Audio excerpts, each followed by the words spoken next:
ప్రస్తుతం తెలంగాణలో జరుగుతున్నటువంటి అక్రమ అరెస్టులు, అక్రమ నిర్బంధనలు, ఆపరేషన్ కగార్ పేరుతో జరుగుతున్న దేశవ్యాప్తంగా వేలాది మంది మూగజీవుల కోసం ప్రాణాలను లెక్క చేయకుండా అడవులలో పోయినటువంటి అల్లలను దుర్మార్గంగా చంపుతున్నటువంటి కేంద్ర ప్రభుత్వం.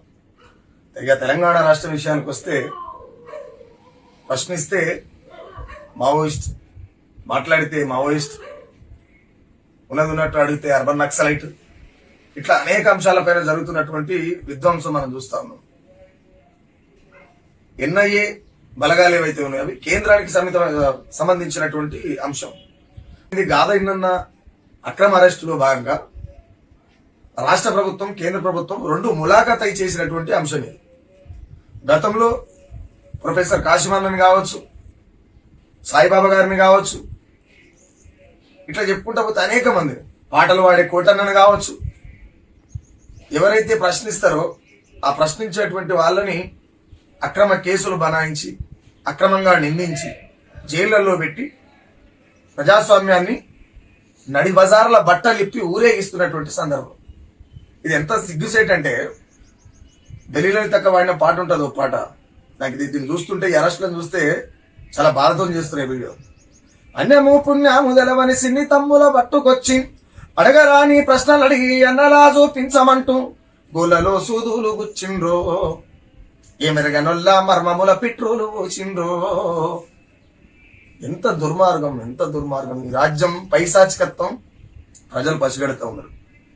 ఇంకొక విషయానికి వస్తే, ఆపరేషన్ కగార్ పేరుతోని నిర్దాక్షణంగా అన్నలను చంపుతున్నటువంటి అప్రజాస్వామిక ప్రభుత్వాలైనటువంటి అమిత్ షా మోడీ పాలన, ఈ దేశంలో కొనసాగుతున్నది పాలన కాదు, పైశాచికం. ఈ దేశంలో కొనసాగుతున్నది మత విద్వేషాలు, ఈ దేశంలో కొనసాగుతున్నది కుల విద్వేషాలు. ఇట్లా అనేకమైనటువంటి అంశాలపైన ఏం మాట్లాడినా, ఎక్కడ మాట్లాడినా, ఎవరు మాట్లాడినా, ఏ అంశం పైన మాట్లాడినవు అంటే నువ్వు కటకటాలు వెనకకు పోవాల్సిందే, మాట్లాడినవు అంటే నువ్వు అరెస్ట్ కావాల్సిందే, మాట్లాడినవు అంటే నువ్వు బూటకపు ఎన్కౌంటర్ కావాల్సిందే. ప్రస్తుతం ఉన్నటువంటి తెలంగాణ రాష్ట్ర ముఖ్యమంత్రి యనుమల రేవంత్ రెడ్డి గారి పర్మిషన్ లేకుండానే, వాళ్ళు పర్మిషన్ ఇవ్వకుండానే అక్రమంగా కాదైందని ఎత్తుకపోయిరా.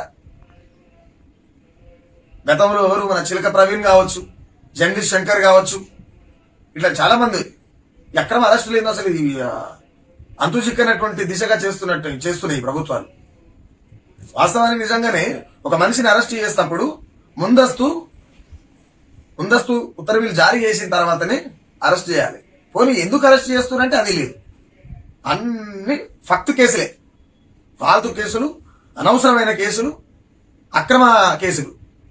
ఎంత విచిత్రమైనటువంటి అంశం అంటే, గాదైందన్నని నేను పొద్దుగల ఎవరు మన తమ్ముడు నాస్తిక్ రాకేష్ ఆయనని అరెస్ట్ చేసిన పిక్ ఒకటి పెట్టి ఒక ఫోటో ఫేస్బుక్ లో అప్లోడ్ చేస్తే, దాని కింద ఒకడు అసలు అనొచ్చు అనరాదు అందులో ఒకడు కామెంట్ పెట్టాడు, విధవ నా కొడుకు, వీడు గాదైందని అంటాడు, అవిటి నా కొడుకు, వీనికి తగిన శాస్త్రే జరిగిందని పెడతాడు. నిజంగా ఈ కొడుకులకు తల్లుల కుడతారా లేకపోతే ఇంకేళ్ళన్నా కుడతారా అర్థం కాలే. సోయి ఉండాలి గార కామెంట్ పెడతప్పుడు. ఆయన చెయ్యి ఎందుకు పోయిందో తెలుసారా మీకు? ఎవరి కోసం పోయిందో తెలుసారా మీకు? గాదైందన్న బయటకు వచ్చి ఈ ప్రజాస్వామ్యంలో జరుగుతున్నటువంటి ఆకృత్యాల పైన మాట్లాడుతున్నాడు కాబట్టి ఆయన ప్రభుత్వం అక్రమంగా ఎత్తుకొని పోయింది. కనీసం మాట్లాడే చేతగాని కొడుకులు ఉత్తర ఫేస్బుక్ లో కామెంట్ పెట్టి వదిలిపెడతారు. ఎంత విచిత్రమైన ముచ్చట!